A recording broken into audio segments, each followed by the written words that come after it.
Hi friends, in this video I am going to discuss equivalent circuit of a transformer and its losses and efficiency. So let's get into the topic. Our topic is equivalent circuit of a transformer. Before going to the topic, we have to draw normal transformer.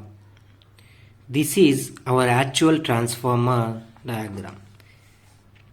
The source is connected to the primary winding N1 and the load is connected to the secondary winding N2. How to draw the directions of the flux lines? Flux lines means we have to use right hand thumb rule. This is our right hand thumb rule. For current carrying conductor, the thumb direction indicates the current direction and the remaining fingers indicates flux direction. For solenoid and toroid, the remaining four fingers indicates the current direction and the thumb indicates the flux direction. So when the current is passing through this direction, the flux is in this direction.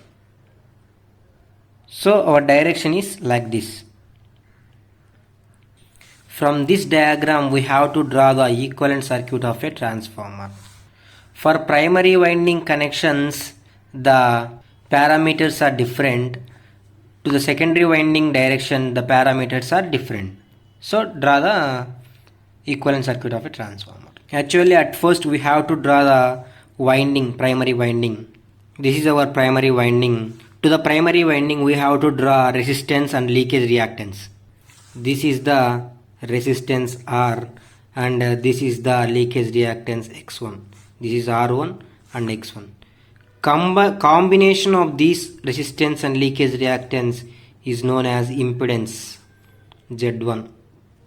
Actually, for the primary winding side, the no load current is passing. This is our no load current. This no load current is splitted into two currents, that is IW and IMU. IW means working component current and IMU means magnetizing current. This is the voltage V1. This is actual source V1. Coming to the secondary side winding, this is our secondary winding. To the secondary winding also the resistance and the leakage reactance is occur. That means we have to draw the impedance to the secondary winding also. This is R2 resistance and X2 leakage reactance. These are combined as Z2 impedance. This is the load ZL.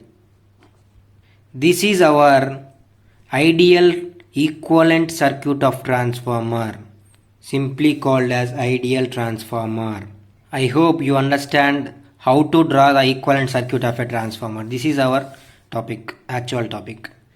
Coming to the parameters, this is in this one the EMF E1 is present and in this place the EMF E2 is present occur. Coming to the working component current and magnetizing component current, they are having some resistors R0 and X0. What is the value of R0 and what is the value of X0? How to find R0 and X0? Before that, how to get this E1 value means E1 is obtained by subtracting I1 and Z1.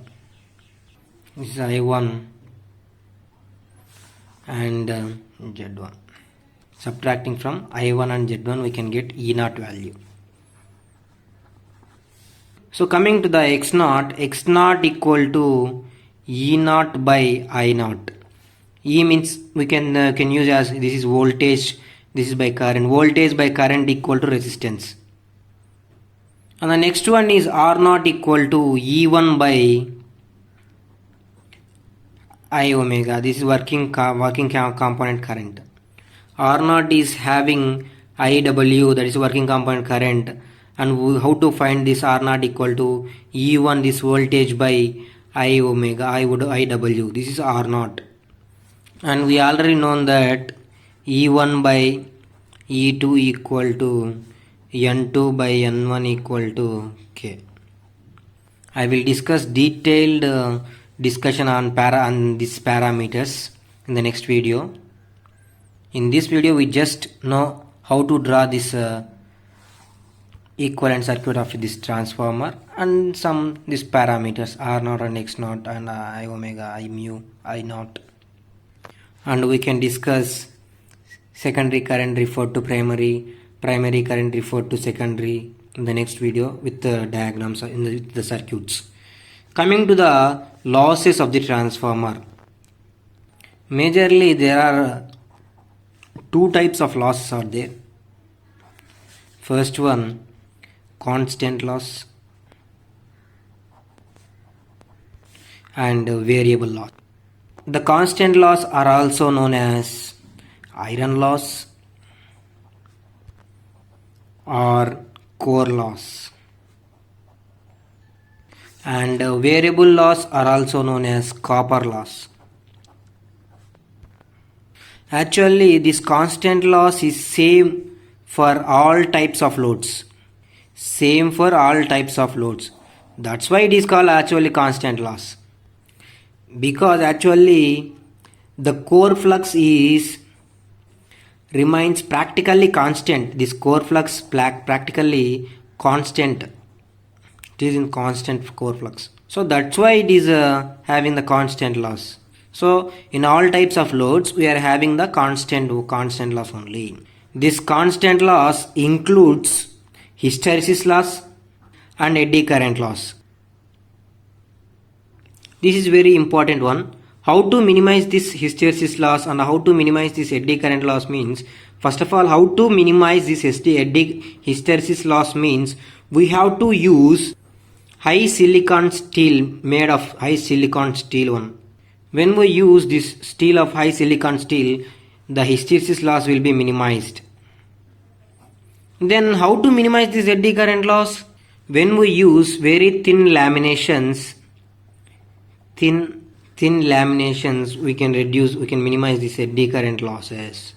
This is about the constant loss or iron loss or core loss. Coming to variable losses. Actually these losses are occurred due to ohmic resistance of a transformer winding. Actually transformer winding having this ohmic resistance value.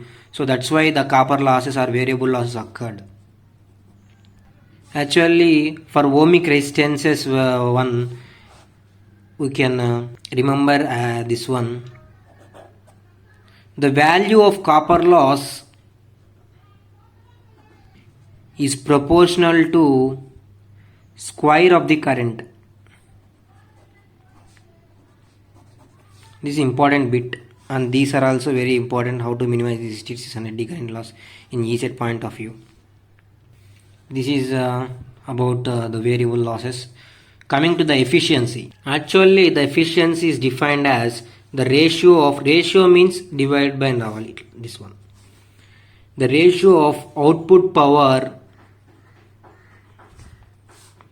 by input power. The ratio of output power to input power is known as efficiency. Percentage efficiency means into 100, just into 100. Percent means 100.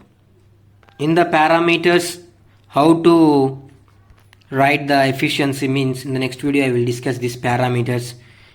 But efficiency, this one is output power is V2 I2 cos pi 2 by V2 I2 cos pi 2 plus constant power plus I2 square R02. This is V2 I2 means secondary voltage, secondary current and the secondary power factor. This is power factor. Cos pi is the power factor. What is mean by power factor means the angle between voltage and current is known as power factor.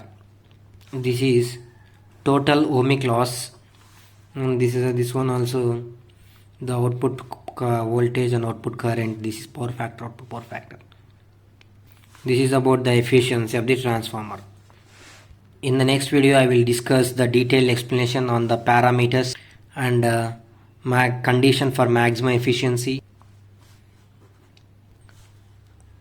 Before that, EMF equation, derivation of EMF equation. So thank you for watching.